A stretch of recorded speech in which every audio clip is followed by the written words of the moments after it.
Yan. Bayagbas. Bayabas. Oh, yan. Yung laki, oh.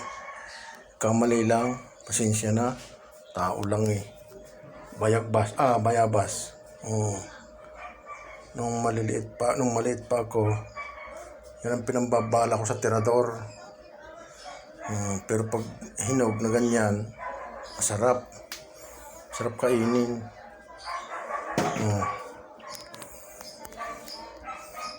Sabi nga ng mga eksperto, yung isa daw na manibalang na ganyan, ang katumbas na kalamansi ay 10.